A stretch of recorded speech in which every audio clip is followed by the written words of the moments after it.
What do you get when you take this, this, this, or even this? Well, stick around and let's see what we can create. Hey everybody, welcome to Mesa Branch Outdoors. I'm your host, Big Mess. And today we're going to take those materials I talked about and we're going to create this fly, which I just threw it out of my vise. Anyway, I don't have a name for it yet. So we're going to come up with a name for it. But it's super simple to tie. It's really great on the fish this time of year, especially with the little winter stones coming off. And it's something that you should have in your box. By the time we're done tying it, maybe we'll have a name for it. So let's get started. First thing I want to do is I'm going to take a size 16 jig style hook. And this is a 2.4. It's a black nickel. Some people actually call it black beads.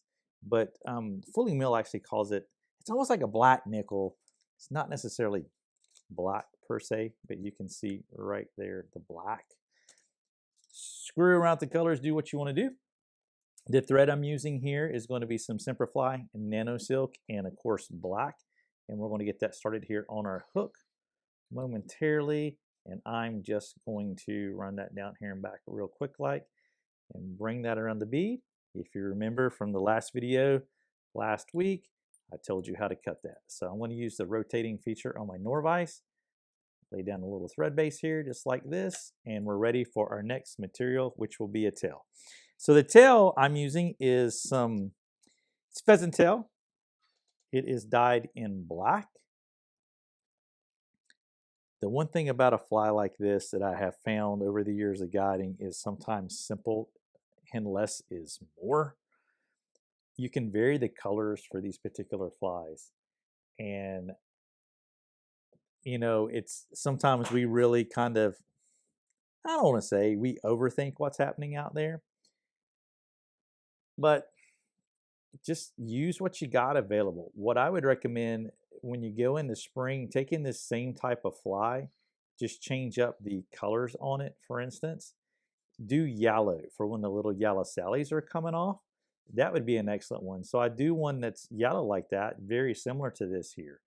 So do it to what's going to work in your area. So do me a favor in the comments down below. Let's come up for a name for this fly. Let me know where you're from. And when I do the next video, I will let you folks know what we call it. And let me know who you are, and we'll figure that out. So looking forward to those comments. Thank you to everybody who stopped by and seen me there at the Atlanta Fly Fishing Show this past weekend. It was a great show. Hope you folks had a good time. And let's go to the next material. The next material is going to be Simplify. This is the Peacock Quill Subs. These are black and green. And that's cool when if you don't know really what to get, these products that are on cards like this are really great to use. They give you a couple of things. Number one, there's various sizes. There's also various colors. They're not that expensive, so it fits your budget. So the ones that I'm using is going to be this size here. So I could use, let's do this color here. So we're going to do more of the darker one. But if you wanted to mix it up and go one that's kind of more the greenish color, you certainly could. But let's go ahead and I'm going to peel some of this Peacock Quill Sub stuff off momentarily. I'm going to set that to the side. And when I'm all prepped on this, I got to be honest with you folks, it only takes, I don't know if it even kind of takes a minute to tie this fly. I could be off just a smidge, and that's irrelevant. All we got to do here is I'm going to use the rotating feature on my Norvise, and I'm going to have it locked in that maximum tension position. And look at there, I just pulled that material right out. That stuff never happens to nobody, right? Real time, not editing that out. So I'm going to capture it and walk it back down. Look at there, my bobbin is coming right into your living room. There we go. We'll do it again. Remember I said this stuff was slick, locked in. If you wanted to, you could go with a larger bead and get this down a little bit further in that water column. Just have it maybe with various bead sizes. And you can see that's kind of got a really cool iridescency look to it.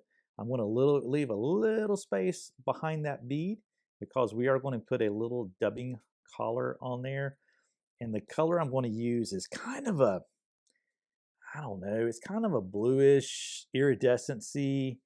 I can't find, it's just not marked. Does that make sense? It's just really not marked, but I don't know if you can tell in the light. It's got some bluish, purplish, aquish type hues to it, but it matches this body exceptionally well. And I'm just going to take a little bit of that, and I'm just going to spin that onto my thread here like this. It's a little bit longer fiber, so when I do that, I kind of started off like I did, and that may be just a bit much. I want to rotate there, just like that. I'm going to tighten it up just a smidge, just like so. Be sure to hit that like and subscribe. Join the Messer Branch Outdoor family. And for you folks that I have and been loyal, we appreciate it. A little heavy on that there for sure. So we are almost done with this fly. I'm going to come in here, really get down in behind that bead, lock it in place. Cool thing about nano silk. Going to come in here with a couple of whip finishes there. I'm torquing on that quite a bit. I'm actually bending that hook. I mean, I am just pulling away on there. So I'm going to come in here and I'm going to, just like that. Wham, that's cool. So there we go. Do it in yellow. I'm telling you, if you do this style with a little bit of yellow pheasant tail, with a little yellow body, with a gold bead, with some yellow dubbing on this, it is money for yellow sallies when the yellow sallies are coming off here in the Great Smoky Mountains National Park. However, this is February. This time of year, this fly is super effective on that Nantahala fishery, the Tuckasegee River fishery, the West Fork of the Pigeon, as we call it, sunburst, and all around. It is a great fly. Definitely put it in your box. Shoot me some pictures. Email me some pictures at messerbranchoutdoors@gmail.com. If you get me some photos, I'll get it put up on the video as well. We'll highlight you folks. Be sure to hit that like and subscribe and hit that notification bell. Appreciate you folks for watching, and y'all take care.